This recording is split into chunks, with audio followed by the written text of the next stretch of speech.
Millions of people travel to Agra, India, every year to stand before the Taj Mahal.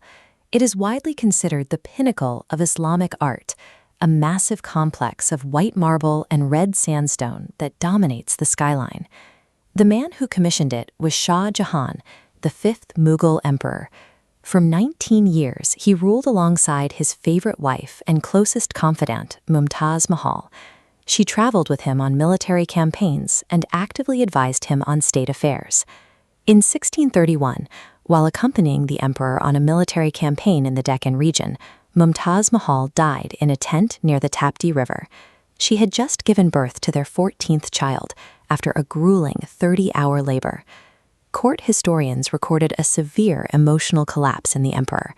He entered a year of strict seclusion, appearing later with graying hair and a hunched posture. During this time, he abandoned royal music, lavish dressing, and public festivities. He channeled that paralyzing grief into a single objective: constructing a mausoleum of scale and material refinement that would serve as an eternal tribute to his wife. Surveyors selected a plot of land on the south bank of the Yamuna River. The site provided a quiet setting suited for mourning, but the river also offered a necessary logistical highway for transporting millions of kilograms of heavy stone. A persistent modern rumor claims the emperor demolished a Hindu temple to clear the site. Mughal court records clearly contradict this, documenting a legal exchange with the nobleman Raja Jai Singh, who traded the land for a large palace in the center of Agra. This schematic of the Taj Mahal complex shows the strict symmetrical grid of the Persian Hush-Behesht concept. The garden is divided by 4 intersecting water channels that represent the rivers of milk, water, wine, and honey described in Islamic texts. Every measurement, from the width of the walkways to the height of the archways, was calculated to physically manifest this cosmic order on Earth. Realizing this vision took 22 years. A workforce of 20,000 masons, stonecutters, and calligraphers assembled in Agra, supported by a fleet of over 1,000 elephants to haul materials. Immediately, the builders faced a severe engineering crisis. The soft, sandy, alluvial soil of the riverbank could not support a 25,000-ton marble structure without the risk of the building sinking or tilting. Looking at this cross-section of the riverbank, we can see the solution. Workers dug deep, circular shafts straight down until they hit solid bedrock. These shafts were then lined with timber casings. Inside these shafts, the builders used a resilient mortar. They mixed lime with sugar, black pepper, gram flour, and tree resin to create a binding agent that could withstand the damp, riverine environment. This system relies on being permanently submerged in the river's water table. Because the water blocks out oxygen, the timber casings are preserved from rot, maintaining the stability of the entire platform. This network of wells and timber remains the invisible anchor preventing thousands of tons of marble from sinking into the riverbank for 4 centuries. Above ground, the massive structure is mostly constructed from common brick. The famous aesthetic comes from a thick exterior cladding of Makrana white marble and red sandstone. Master craftsmen decorated this marble using the pietra dura technique.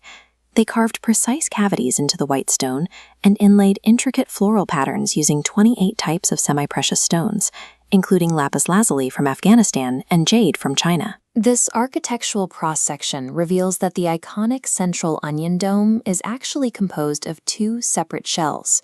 The lower, inner dome provides appropriate acoustic proportions for the tomb chamber. The towering outer shell exists entirely to project massive height against the skyline, leaving a vast empty space between them to reduce the total weight on the walls.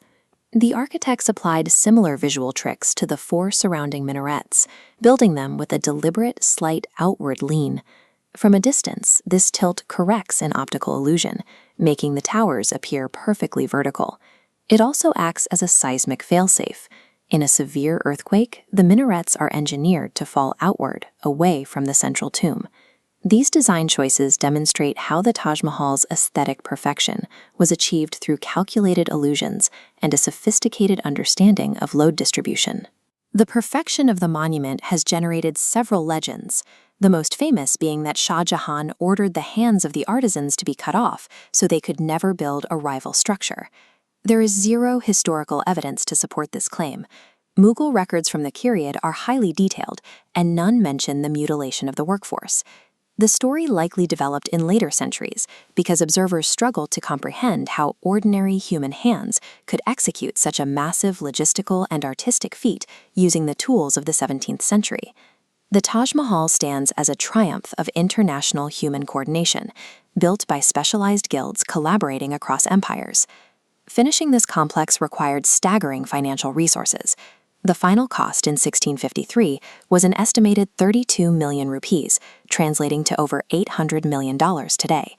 The massive expenditure drained the treasury, and in 1657, Shah Jahan fell gravely ill.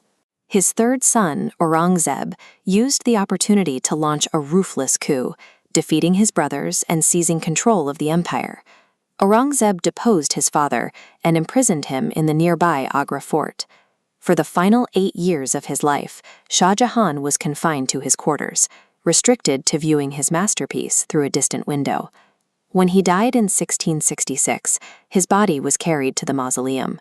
His cenotaphs were used into the central chamber next to Mumtaz's, creating the single asymmetrical flaw in the complex. Shah Jahan had succeeded in creating the most expensive monument in his empire's history, but the cost left him powerless to defend his own throne. Today, the monument continues to generate rumors, most notably the theory that 22 secret sealed underground rooms hide dark mysteries. Their actual purpose is practical.